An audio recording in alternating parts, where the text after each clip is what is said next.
Sabda TV. Kemudian, saudaraku sekalian, apakah makmum juga wajib baca Al-Fatihah di belakang imam? Nah, ini juga menjadi ikhtilaf para ulama. Madhab Syafi'i mengatakan apa? Makmum wajib baca Al-Fatihah. Dalilnya apa? Hadis la sholata liman lam yaqra' bi Fatihatil kitab. Tidak sah sholat bagi mereka yang tidak baca Al-Fatihah. Kata Imam Syafi'i, ini ada hadis umum, berlaku untuk imam maupun makmum. Berarti makmum pun wajib baca Al-Fatihah. Mereka juga berhujah dengan hadis Rasulullah SAW pernah sholat, ya. Kemudian di belakang para sahabat membaca masing-masing. Maka kemudian Rasulullah SAW bertanya, apakah kalian membaca di belakang? Kata mereka, benar. Kata Rasulullah, jangan kalian baca apapun kecuali Al-Fatihah saja. Ya. Kata mereka, hadis ini sahih. Itu menunjukkan bahwasanya makmum wajib baca Al-Fatihah. Dan ini dalil yang paling sharih, Pak, yang dipegang oleh madhab Syafi'i. Oleh karena itu Syekh bin Baz merojihkan pendapat ini.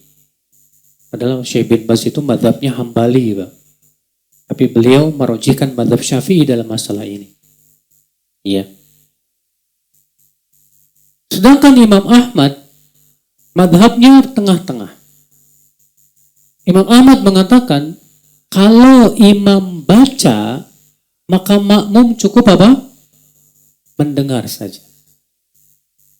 Dalilnya mana? Ayat. Wa idza quri'al Qur'anu fastami'u lahu wa ansitu la'allakum turham. Apabila dibacakan Al-Qur'an, maka dengarkan dan diam.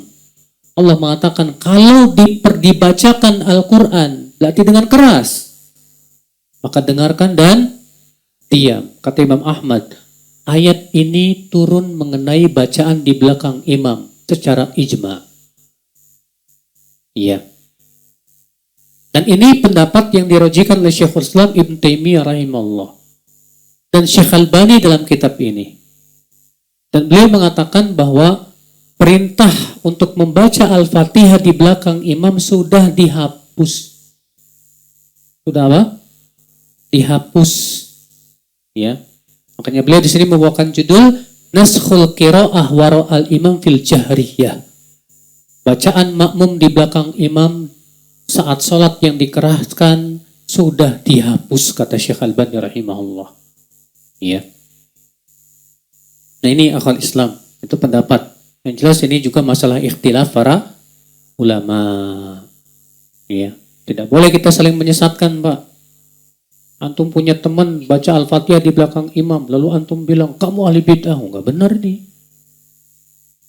Ini masalah khilafiyah. Masalah khilafiyah, kewajiban kita apa? Wasi'us sadr.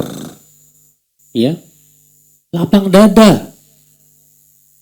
Lapang dada. Jangan memaksakan pendapat kita kepada teman kita. Enggak bisa. Itu bukan manhaj salaf seperti itu. Ya. Nah, ini akal Islam saudaraku seiman. Kalau saya pribadi merojikan pendapat Imam Ahmad dalam masalah ini. Itu kalau sholat jahriyah maka apa? Diam. Kalau sholat sirriyah maka apa? Tetap membaca. Menggabungkan antara ayat dengan hadis. Wallahu a'lam.